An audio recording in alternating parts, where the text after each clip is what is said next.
Most people hear Jekyll Island and picture a single moment when a handful of men quietly hijacked the country's money. A midnight pact. A private club. A blueprint written away from voters. It's a clean story because it has a villain and a birthplace. But what if the more unsettling part isn't that the meeting was secret, but that secrecy was the easiest piece to sell? Because the truth is, the United States didn't stumble into a central bank because a few financiers were clever.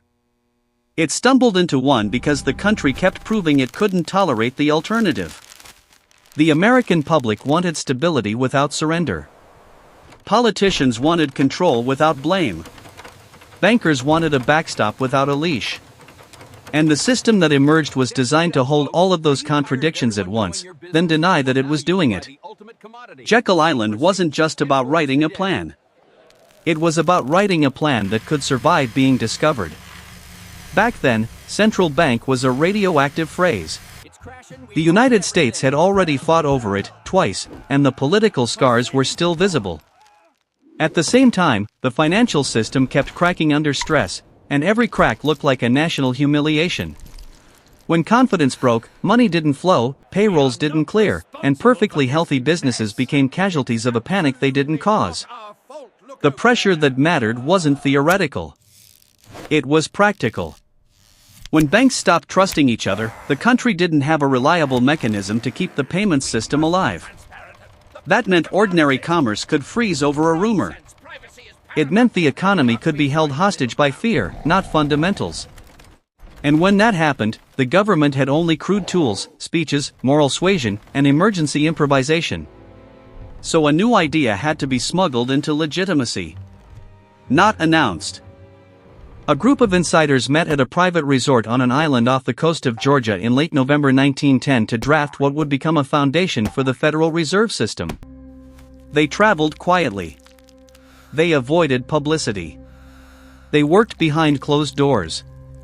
That secrecy wasn't an accident, and it wasn't only about protecting reputations.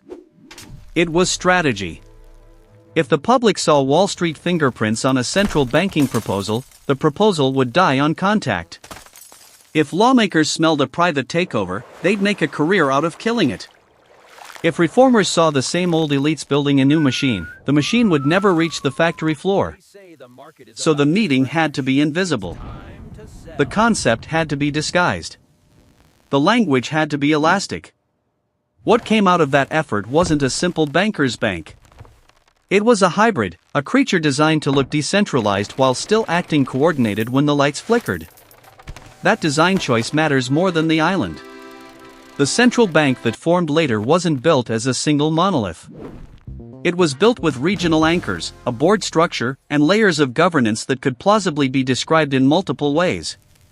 Depending on who was asking, it could be framed as public, private, or something safely in between. The point wasn't to settle the argument. The point was to make the argument survivable. And then, in 1913, the Federal Reserve Act became law. The system was born not as a clean break from America's suspicion of concentrated power, but as a workaround. It was a compromise that tried to provide emergency capacity without admitting it was creating an institution with enormous long-term influence. That's why the Jekyll Island secret never really goes away. It's not just that the meeting happened. It's that the system that followed was engineered to be politically ambiguous, and ambiguity is fertile ground for myths. But here's the pivot most people miss. The Federal Reserve's origin story is not only about who wrote the first draft. It's also about what happens when the state builds a machine it needs, then spends the next century negotiating who gets to operate the machine when things go wrong. Because when crisis hits, the United States repeatedly reaches for expertise that lives outside government. That's where the modern part starts to rhyme, and where BlackRock enters the frame. BlackRock didn't begin as a central bank puppet master. It began in 1988 in New York as a firm focused on managing fixed-income assets and building a culture around risk management. From the start, it leaned into a simple proposition: markets are not only about returns, they're about systems, plumbing, feedback loops, and what happens when everything moves at once. Over time, the firm developed an internal platform to model portfolios and risk at scale, a piece of infrastructure that became famous precisely because it made complexity legible. That platform wasn't a government system. It was private. It was proprietary. It was built to serve clients who needed to understand exposure before exposure became a headline. And then the world changed in a way that rewarded that approach. As finance became more interconnected, crisis management became less about speeches and more about diagnostics. Not moral arguments, but data. Not ideology, but flowcharts. When something broke, the first question wasn't who is to blame. It was where is the pressure concentrated, and what happens if we pull this lever? That's a technical question. And technical questions have a habit of migrating toward whoever has the tools to answer them fastest. When the government and central bank faced modern market fires, they increasingly relied on private institutions to execute programs, value assets, and model stress.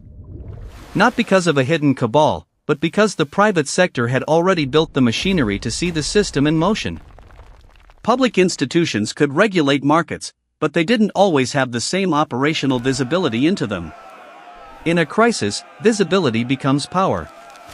So BlackRock became something subtle and new in the American story, not an elected authority, not a regulator, but a kind of emergency contractor for financial reality.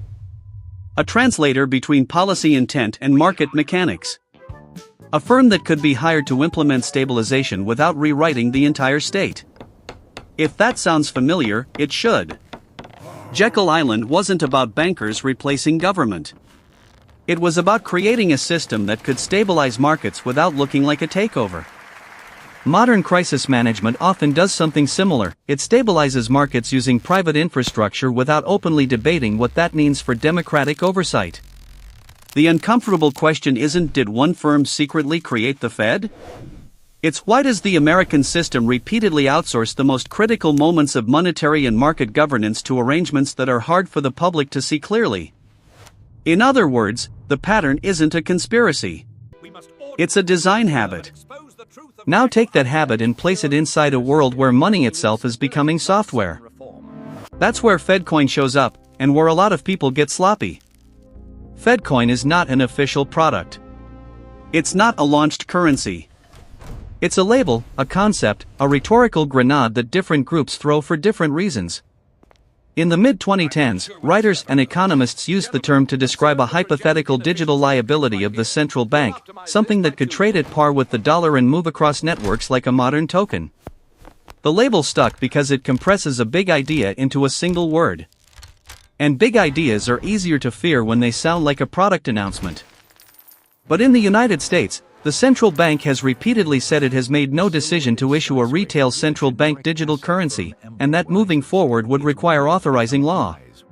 It has also had to publicly deny claims that its instant payments service is a CBDC, because the public keeps confusing faster payments with new money. That confusion isn't random. It's the result of how financial change now happens. Most Americans don't experience money as a balance sheet entry at a central bank. They experience it as an app, a card, a tap, a transfer that clears in seconds. Money is already digital in daily life, but the liability behind it is usually a commercial bank's promise, not the central bank's. So when the system adds a new rail, people ask a reasonable question: if it moves like digital currency, is it digital currency? The technical answer is not necessarily. The political answer is it depends on what comes next. And that's exactly why the term Fedcoin has power. It forces a debate about what the next layer could be. A true retail CBDC would mean the public holds a direct claim on the central bank in digital form, widely available, not just a bank deposit. That shifts the geometry of the financial system. It raises questions about privacy, about surveillance, about what happens to banks if people can move funds directly into a central bank wallet during a panic. It raises questions about whether money becomes programmable, whether rules can be embedded into spending, whether interest rates could be applied to balances in ways people can't ignore. Those questions are why the US debate is so charged, and why lawmakers have introduced bills aimed at limiting or prohibiting a retail CBDC. You don't need to believe in dystopias to notice the stakes. A new form of central bank money would be a new lever, and America has always fought over levers. But here's where the story gets more interesting.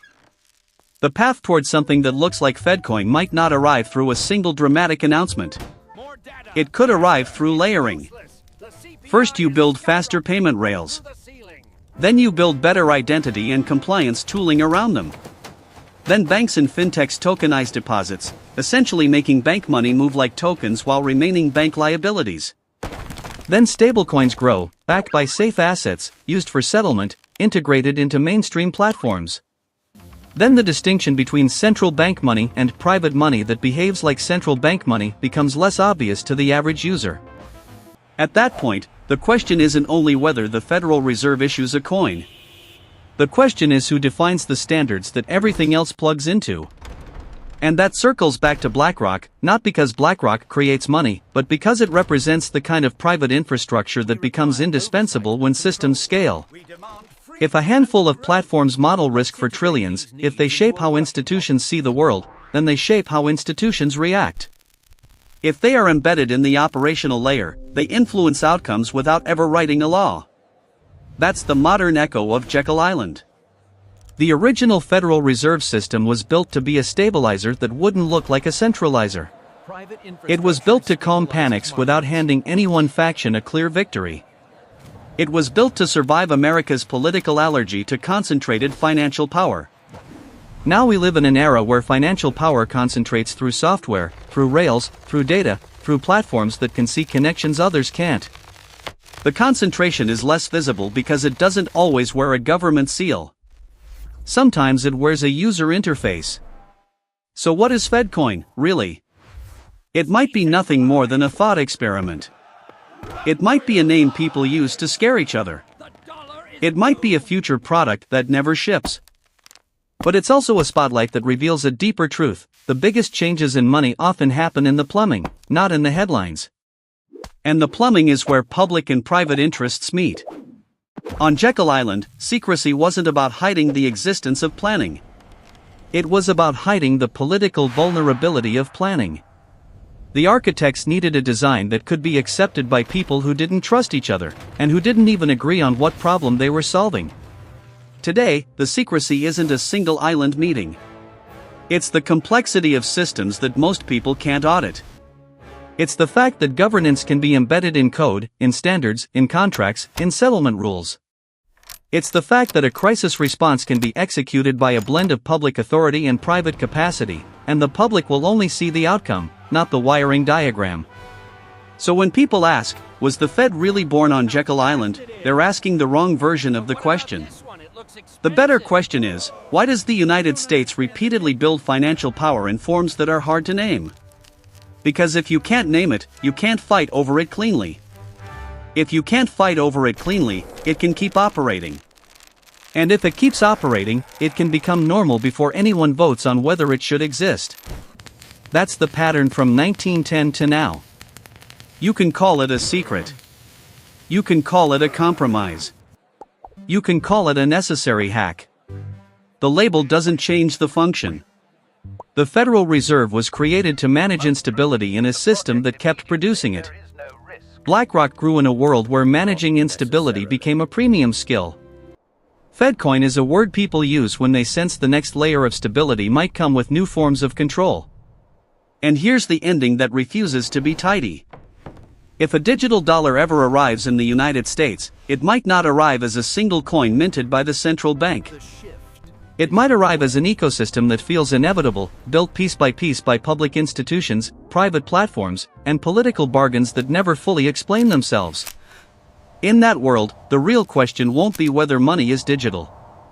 It already is.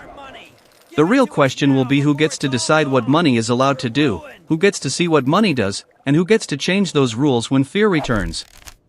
And when the next crisis hits, will the country reach for the same kind of solution it reached for in 1910, something powerful, something stabilizing, something designed to be just ambiguous enough to survive? Or will Americans finally demand a system they can see clearly, even if clarity comes with conflict?